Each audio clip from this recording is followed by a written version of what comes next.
It used to be said that facts speak for themselves. This is, of course, untrue. The facts speak only when the historian calls on them. It is he who decides to which facts to give the floor and in what order or context. It was, I think, one of Pirandello's characters who said that a fact is like a sack. It won't stand up till you've put something in it. The only reason why we are interested to know that the battle was fought at Hastings in 1066 is that historians regard it as a major historical event. It is the historian who has decided for his own reasons that Caesar's crossing of that petty stream, the Rubicon, is a fact of history, whereas the crossing of the Rubicon by millions of other people before or since interests nobody at all. The fact that you arrived in this building half an hour ago on foot, or on a bicycle, or in a car, is just as much a fact about the past as the fact that Caesar crossed the Rubicon. But it will probably be ignored by historians. Professor Talcott Parsons once called science a selective system of cognitive orientations to reality. It might perhaps have been put more simply.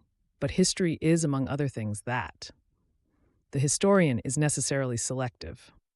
The belief in a hard core of historical facts existing objectively and independently of the interpretation of the historian is a preposterous fallacy, but one which it is very hard to eradicate.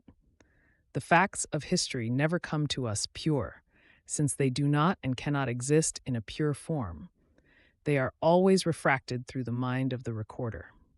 It follows that when we take up a work of history, our first concern should be not with the facts which it contains, but with the historian who wrote it.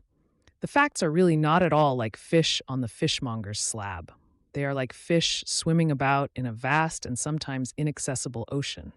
And what the historian catches will depend partly on chance, but mainly on what part of the ocean he chooses to fish in and what tackle he chooses to use.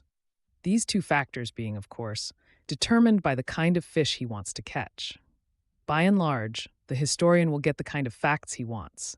History means interpretation. The historian and the facts of history are necessary to one another. The historian without his facts is rootless and futile.